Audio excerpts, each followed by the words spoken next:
Hi everyone, welcome back to Melissa's Kitchen Table. Tonight I'm going to be making a small two-person size ham, and then we're going to be making Instant Pot potatoes au gratin. So I have a couple tablespoons of butter and a quarter cup of flour, and I'm just going to cook that out a little so it doesn't have a raw flour taste. To this, you're going to put whatever seasoning you would like. You can use mustard powder, you can use garlic, you can use onion, salt and pepper. So I'm going to go ahead and add salt to mine. I don't really use pepper too much, but you can. And I'm going to add a little onion powder. Just plain old onion granules. And we'll let that cook out a bit.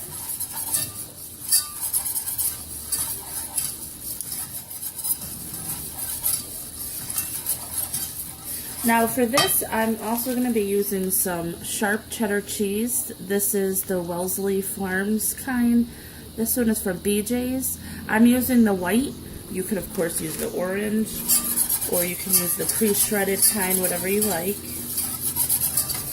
And I'm also using 4 russet potatoes, and I leave the skin on mine. You could go ahead and peel yours if you like, but it's about that thin, and I just have them sliced like that. You can use red potatoes or Yukon Gold, whatever you like, it's up to you. So to this we're going to go ahead and add 2 cups of milk.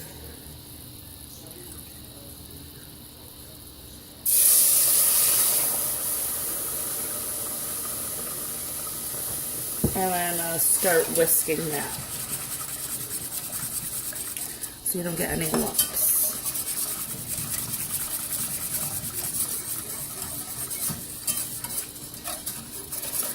Okay, so we're going to let this cook on medium for probably 5 minutes or so until it thickens. And as soon as it's thickened, I'll be back and I'll let you know exactly how long I cooked it for.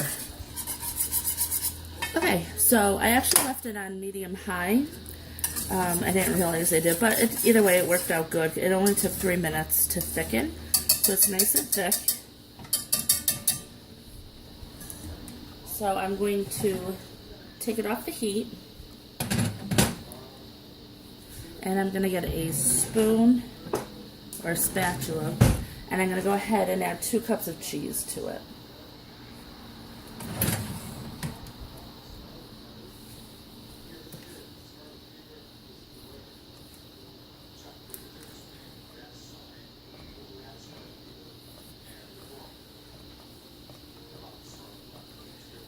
So that's about 2 cups. You could also do this with pepper jack cheese.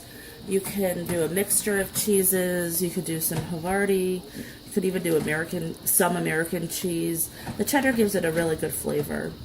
A lot of times if I do just plain old mac and cheese, I like to add some Swiss. That would be good in here.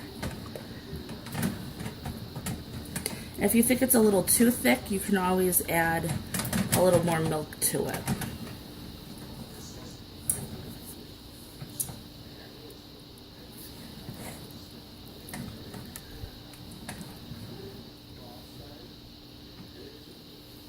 I think I'm going to add just a touch of milk.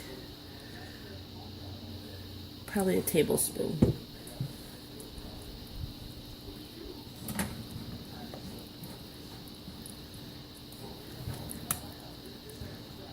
Alright, so it's nice and smooth and creamy.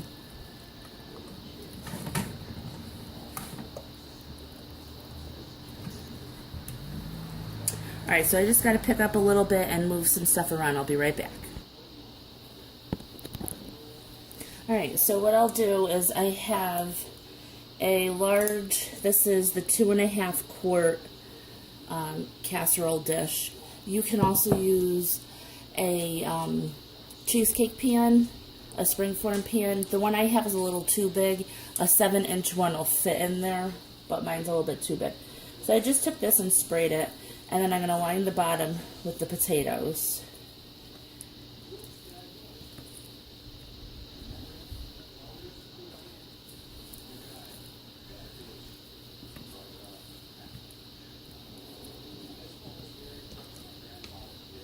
You want to make sure it's nice and covered. And then you're going to go in with some of the cheese and pour it right over the top.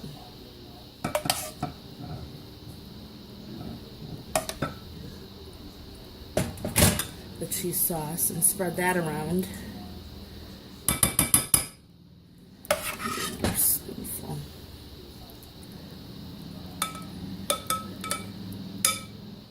And then another layer of potatoes.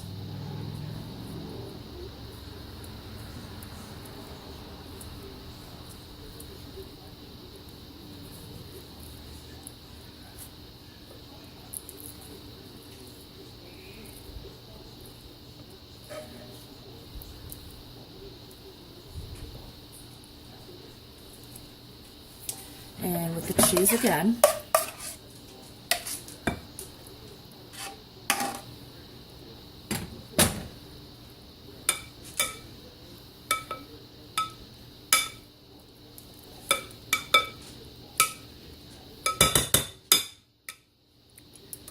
And just keep repeating until the potatoes are all gone with the sauce. So I'll be right back. Okay, so I got 4 layers, and each potato usually gets a layer. So I'm going to add about a 1/4 cup of cheese right on the top.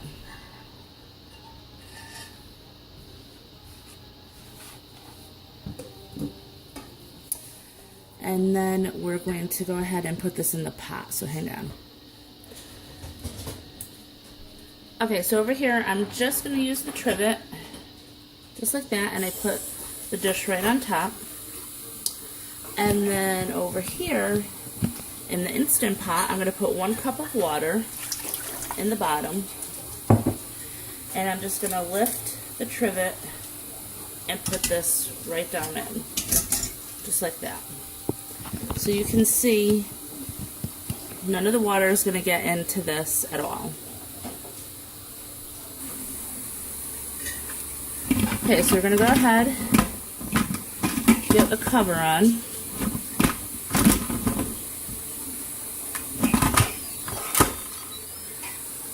We're going to put that to seal. Then over here, you're going to hit manual pressure to make sure it's high, and add minutes to 35 minutes.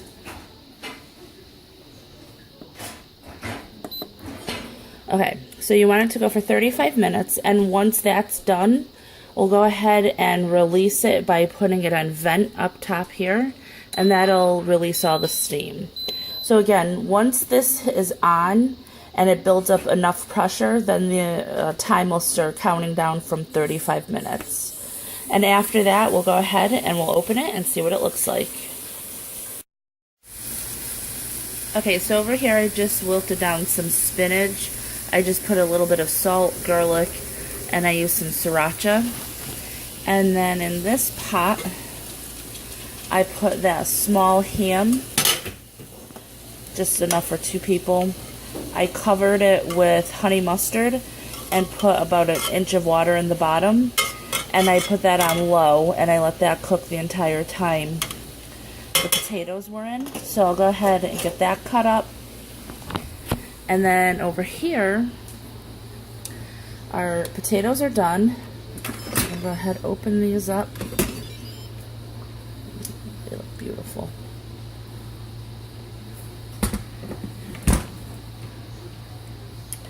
So now you have the option to serve them just like this, or you can throw them under the broiler for a minute or so and let them get nice and brown. I'm probably just going to serve them like this because we're all ready to go and it's just me and Ray. So I'm going to go ahead, take these out. You're going to take them out by the trivet and be very careful. It's very, very hot. So I'm going to take this out and plate everything up, and I'll show you once it's done. Alright, so here's the final dish. The potatoes came out nice and creamy and cheesy. Again, like I said, you could throw that under the broiler for a couple minutes if you want them a little brown. This is the spinach that was wilted down with a little sriracha, and that was the 2-person size ham that we got. And of course, we have a ton of potatoes left over This feeds enough for 6 to 8 people. And of course, you can make a larger ham, and that's all the spinach we have. Otherwise, I probably would have made more. But hopefully, it tastes just as good as it looks. If you like this video, please give it a thumbs up, hit subscribe, and I'll talk to you next time. Bye.